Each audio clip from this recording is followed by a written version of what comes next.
শিক্ষার্থীদের সংঘাতের স্থায়ী সমাধানে ধানমন্ডি মডেল থানায় পুলিশের সঙ্গে বৈঠকে বসেছেন ঢাকা কলেজ, সিটি কলেজ ও আইডিয়াল কলেজের অধ্যক্ষ ও শিক্ষকরা।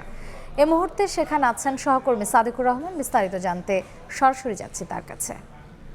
বছরের বিভিন্ন সময়ই ঢাকা কলেজ এবং সিটি কলেজের মাঝে কিন্তু বিভিন্ন ঘটনাকে কেন্দ্র করে সংঘর্ষের ঘটনা ঘটে এবং গতকালকেও যে সংঘর্ষের ঘটনা ঘটেছিল এই দুটি কলেজের মধ্যে শিক্ষার্থীদের মাঝে, সেই ঘটনাকে কেন্দ্র করে আজকে কিন্তু তিনটি কলেজের অধ্যক্ষ এবং শিক্ষকবৃন্দ আজকে এই ধানমন্ডি মডেল থানায় এখানে কনফারেন্স রুমে একটা বৈঠকে বসেছে পুলিশের সাথে।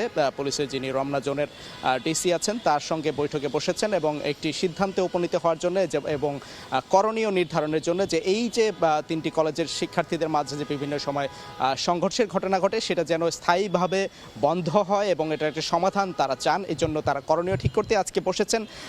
সেজন্য আমরা দেখেছি আসলে প্রায় ঘণ্টাখানেক হয়ে গেল যে তারা এখানে বৈঠক করছেন এবং এই বৈঠকের পরবর্তীতে সিদ্ধান্ত আসবে কি হবে। এবং আমরা আসলে জানি রাখি যে গতকালকেও যে ঘটনা ঘটেছে এবং এতে দেখা যায় যে পুলিশ গিয়ে দুই কলেজের শিক্ষার্থীদেরকে এই ঘটনা যে সংঘর্ষ থামিয়ে আনে এবং এই বিভিন্ন সময় যে ঘটনাগুলি ঘটে এবং এতে দেখা যায় পুলিশের পক্ষ থেকে আমরা কথা বলেছিলাম যে শুধুমাত্র এই দুই কলেজের শিক্ষার্থীরা যে আহত হন তা কিন্তু নয়। এখানে দেখা যায় যে আশপাশের যে বিভিন্ন ব্যবসা প্রতিষ্ঠানের যে কর্মচারীরা আছেন এবং সাধারণ মানুষ আছেন এবং পথচারী, পরিবহন শ্রমিক সবাই কিন্তু একটা আতঙ্কের মাঝে থাকেন এবং একটা অনিশ্চয়তা এবং ঝুঁকির মাঝে কিন্তু থাকেন। শুধুমাত্র যে সংঘর্ষে যে আহতের ঘটনা হয় তা কিন্তু না, অনেকেই কিন্তু এর মধ্যে প্রাণহানির ঝুঁকিও থাকে এবং এর আগেও কিন্তু আমরা দেখেছি যে এরকম ঘটনায় প্রাণহানি হয়েছে। তো সেই বিষয়গুলি যাতে আসলে জনমনে যেন আতঙ্ক সৃষ্টি না হয় এবং এই ধরনের ঘটনা যেন আর না ঘটে, তুচ্ছ ঘটনাকে কেন্দ্র করে কিন্তু অনেক সময় বড় বড় ঘটনাগুলি ঘটে যায়, সেইগুলিকে তারা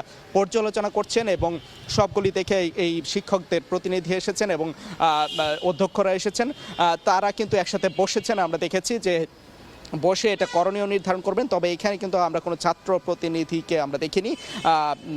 তবে এটা শেষে কিন্তু সাংবাদিকদের ব্রিফ করবেন পুলিশের পক্ষ থেকে এবং শিক্ষকবৃন্দের পক্ষ থেকে অধ্যক্ষরা ব্রিফ করবেন। আমরা পরবর্তীতে জানাতে পারবো যে কী সিদ্ধান্ত হয়েছে। এই ছিল এখান থেকে সবশেষ তথ্য। সরাসরি ছিলাম ধানমন্ডি মডেল থানায়।